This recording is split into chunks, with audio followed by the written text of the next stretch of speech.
Morning बच्चों, आज हम करने वाले हैं वर्कशीट 37 और ये क्लास 9 की हिंदी मीडियम की वर्कशीट है और आज की डेट है 28 सितंबर। तो देख लेते हैं इसमें क्या दे रखा है। तो लेसन नंबर 8 जो हमने अभी करा है, सभी ने आपने कर ही लिया होगा।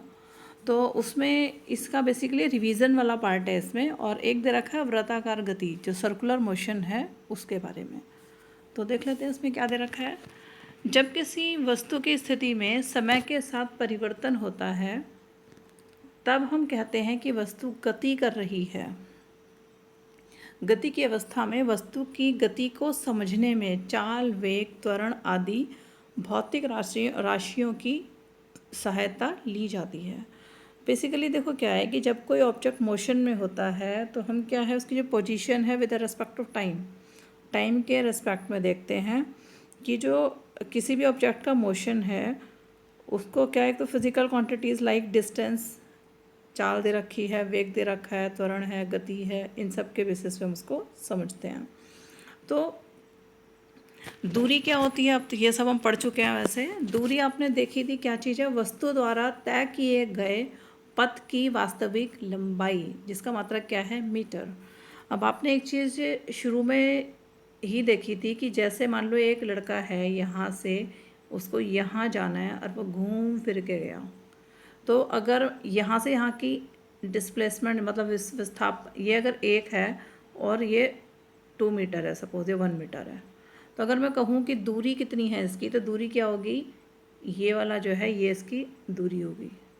ठीक है, मतलब क्या है कि पूरी तय की गई वास्तविक लंबाई, जितनी उसने लंबाई पूरी तय की वो उसकी दूरी हो गई।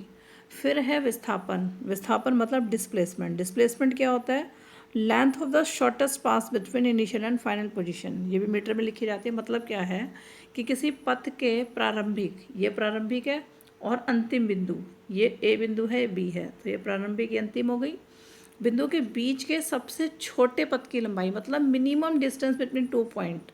तो प्रारंभिक और अंतिम जो बिंदु है उनके बीच का कम से कम जो पथ होता है, बेसिकली उसको हम विस्थापन बोलते हैं, डिस्प्लेसमेंट बोलते हैं। तो जो डिस्प्लेसमेंट है वो क्या है, वो भी किस में लिखी जाती है, मीटर में। ठीक है, ऐसा यूनिट इसका भी क्या है, मीटर। अब नेक्स्ट देख लो, फिर है चाल। अब चाल में क्या अंतर होता है, वस्तु द्वारा तय की गई दूरी की दर, मात्रा क्या है इसका, मीटर पर सेकंड। अब चाल जो है, स्पीड जो है, उसका हमने फॉर्मूला देखा था कि स्पीड बराबर क्या होती है, डिस्टेंस अपॉन टाइम। डिस्टेंस होती है दूरी, टाइम होता है समय। हम चाल कैसे देखते हैं कि किसने कितनी दूरी तय की और कितने टाइम में, तो वो उसकी क्या हो जाती है, चाल। फिर नेक्स्ट है हमारा वेग क्या है, वेग बोलता है वेलोसिटी को। वेलोसिटी में क्या चीज़ होती है कि speed of an object in a particular direction, basically इसमें डायरेक्शन होती है। वेग जो है वो है वेलोसिटी। तो वेलोसिटी क्या है, एक निश्चित दिशा में वस्तु की चाल उसका वेग कहलाता है। तो वेलोसिटी की हमने देखा था, वेलोसिटी की फॉर्मूला क्या था, डिस्प्लेसमेंट अपॉन टाइम, मतलब कि विस्थापन भाग में समय, अपॉन टाइम मतलब विस्थापन भाग में समय। तो ये इसका फॉर्मूला था। तो जब हम चाल की बात करते हैं तो हम दूरी भाग में समय लेते हैं, जब हम वेग की बात करते हैं तो हम क्या लेते हैं, विस्थापन भाग में समय। ये चीज़ क्लियर होगी। और इसकी जो SI यूनिट है वो भी क्या है, अच्छा अब हम इसमें दे रखे हैं ना मीटर पर सेकेंड। तो अब देखो, अब नेक्स्ट है, इसमें जो नेक्स्ट दे रखा है वो दे रखा है, एक टर्म और दे रखी है। चलो पहले ऊपर ग्राफ देख लेते हैं। तो ग्राफ में हम देख रहे हैं कि पहला में ग्राफ दे रखा है एक समान गति का, सीधी रेखा। इसमें आपको मैंने पहले भी बताया था कि अगर कोई एक गाड़ी है यहाँ से यहाँ जा रही है A से B पॉइंट पे, ठीक है। अब क्या है कि एक समान गति से चल रही है, मतलब कि उसने मान लो 1 किलोमीटर, फिर ये 1 किलोमीटर 1 घंटे में पूरा किया, ये भी 1 घंटे में पूरा किया। तो इसकी जो दूरी है और समय का जो ग्राफ है, दूरी और समय का ग्राफ की बात हो रही है, तो दूरी उतनी ही दूरी उतने टाइम में तय कर रहा है वो। तो कैसी आएगी, आएगा सीधी लाइन आती है उस केस में, ठीक है। जब सीधी रेखा आएगी, जब एक समान गति करेगी, मतलब 1 किलोमीटर 1 घंटे में, फिर अगला 1 किलोमीटर भी 1 घंटे में, अगला 1 किलोमीटर भी 1 घंटे में, तो सेम है ना, डिस्टेंस भी सेम ले रहा है और टाइम भी। नेक्स्ट है आपका ये जो है वस्तु विस्थापन में, जब वस्तु की विस्थापन की बात की जा रही है, अब विस्थापन क्या होता है? किसी भी दो पॉइंट के बीच का मिनिमम डिस्टेंस, सीधी रेखा इनटू, मतलब बेसिकली पैरेलल वे में आएगी एक्स एक्सिस के। अब वो कैसा होगा कि देखो ये समय है, ये दे रखे दूरी। अब इस केस में क्या हो रहा है कि जो सीधी रेखा है वो जो है पैरेलल है एक्सिस के। क्यों? क्योंकि विस्थापन सेम है ना। मिनिमम दूरी का विस्थापन देखेंगे। फिर नेक्स्ट है असमान गति। अब असमान गति किस तरीके से देखेंगे? वैसे ये जो सेकंड है इसमें वस्तु विराम अवस्था में है ना, तो विराम अवस्था में मतलब, अच्छा इसको एक तरीके से और देख लो, नहीं तो कन्फ्यूज़न हो जाएगी। जैसे ये समय जो है मान लो 1 घंटे, 2 घंटे, 3 घंटे, तो एक गाड़ी है जो खड़ी हुई है, 1 घंटे बाद भी वहीं स्टैंड पे खड़ी थी, 2 घंटे बाद भी बस स्टैंड पे खड़ी थी, 3 घंटे बाद भी उसी बस स्टैंड पे खड़ी थी। तो गाड़ी विराम अवस्था में है, गाड़ी रुकी हुई खड़ी है, लेकिन समय तो नहीं रुकता ना, तो समय बढ़े जा रहा है। तो इस वजह से क्या है कि गाड़ी खड़ी हुई है, समय बढ़े जा रहा है, तो विराम अवस्था में है इस टाइम। ठीक है। फिर है नेक्स्ट है हमारी असमान गति। अब असमान गति में क्या होता है कि जैसे गाड़ी है, ऊपर जो दे रखा है मैंने, मान लो ये जो 1 किलोमीटर है ये वाला, ये इसने तय किया 1 घंटे में। अगला जो है 1 किलोमीटर इसने तय किया 30 मिनट्स में। तो क्या हो रहा है कि देखो समय जो है, अगर मैं इस पॉइंट को देखूँ, मान लो ये 1 घंटे के बाद है, ये 1.5 घंटे के बाद है ना, 1.5 घंटा हो गया ना, 1 + 30 ये भी हो गया ना, तो 1.5 घंटा हो गया। तो 1.5 घंटे के बाद देखो, 1 घंटे के बाद यहाँ थी, 1.5 घंटे के बाद यहाँ थी। लेकिन इस केस में क्या हो रहा है कि जब 1 घंटे में 1 किलोमीटर कवर किया, अगला 1 किलोमीटर उसने 30 मिनट में कवर किया, मतलब कि गाड़ी की स्पीड बढ़ गई ना, असमान गति हो गई ना, गति उसकी बढ़ गई। तो अगर उसकी गति बढ़ रही है तो ग्राफ ऊपर की तरफ जाएगा, और अगर ऐसा होता है कि गति घट जाती तो नीचे की तरफ जाता। और एक समान जैसे इसमें दे रखा है तो सीधी रेखा आएगी, गाड़ी खड़ी हुई है तो पैरेलल आएगी, मतलब समांतर बनेंगी। और अगर किसी में असमान गति है तो वो क्या है, उसमें या तो बढ़ेगी या घटेगी, दोनों चीज़ें हो सकती हैं। अब नेक्स्ट देख लो, फिर दे रखा है त्वरण। अब त्वरण क्या होता है? Rate of change of velocity of an object. मतलब क्या कि वेग में परिवर्तन की दर त्वरण कहलाती है। मतलब जो तुम्हारा वेलोसिटी है उसकी वेग में rate of change of velocity क्या है, किसी का एसिलेशन कहलाता है। एसिलेट, त्वरण करना, त्वरित होना। और इसका मात्रा क्या होता है? मीटर पर सेकेंड स्क्वायर, मीटर पर सेकेंड स्क्वायर। ठीक है, या फिर इसको मीटर सेकेंड -2 भी लिख सकते हैं, एक ही बात है। तो आगे देखो इसमें क्या दे रखा है, ये पहले ऊपर का देख लें थोड़ा सा, ये छूट गया। गति के समीकरण है आपके, लास्ट 3 वर्कशीट्स इसी पर ही थी। तो उसमें देखो थोड़ा सा कुछ बच्चों को ना ये वैसे टफ लगता है, क्योंकि डेरिवेशन है, और डेरिवेशंस उतने ज़्यादा आपने तक कभी किए नहीं होते, 9th में फर्स्ट टाइम कर रहे हो तो थोड़े में भी आपको टफ लगते हो। तो इसके लिए यही है कि एनसीईआरटी पढ़ो बेटा, उससे ढंग से करो, बार बार प्रैक्टिस करो, इसको बनाने की कोशिश करो, डायग्राम बना के, जो भी ग्राफ्स हैं ये इसको बना के फिर उसकी कोशिश करो। तो ये तीनों अच्छे से रट लो, और ये देख लो कि कहाँ पे लगते हैं, मतलब किस कंडीशन में लगाए जाते हैं, वो आपके तीनों वर्कशीट ने बताया हुआ है। तो बस ये मेन चीज़ याद कर लो, न्यूमेरिकली आते हैं इसमें ज़्यादातर, डेरिवेशन भी आ सकते हैं, वैसे आए हुए हैं काफ़ी बार, जैसे ये वाला आया हुआ है, सेकंड वाला भी आया हुआ है एक बार। तो नीचे देखो, वस्तु द्वारा तय की गई दूरी वेग समय ग्राफ में घिरे क्षेत्र के क्षेत्रफल के बराबर होती है। तो अगर हम वस्तु द्वारा तय की गई दूरी जो है वो कैसे निकालते हैं, वेग समय ग्राफ है तो ये जो कवर किया आपने पहली वर्कशीट से पढ़ाया ना, इसके क्षेत्रफल के बराबर मानते हैं उसको। फिर है नीचे आ जाओ आप, एक समान चाल। अभी ऊपर हम गति की बात कर रहे थे, अब यहाँ पर किसकी बात कर रहे हैं? एक समान चाल की। तो अगर वेग बराबर है, मान लो कि एक्सीलरेशन, एक समान चाल, त्वरण 0 कब होगा? जबकि वो कैसा चल रहा है? एक समान चाल से चल रही है। तो त्वरण क्या है? Rate of change. तो इसमें कोई चेंज तो आया नहीं, उसके वेग में चेंज नहीं आया ना, तो ये क्या हो जाएगा इस टाइम? कैसी रेखा आ जाएगी ये जो आपको दिख रही है ना, मतलब इसमें एक्सीलरेशन में कोई चेंज नहीं आ रहा, तो ये स्ट्रेट चल रही है, मतलब ये वाला जो स्क्वायर है इसको निकालेंगे। ठीक है, रेक्टेंगल जो भी है।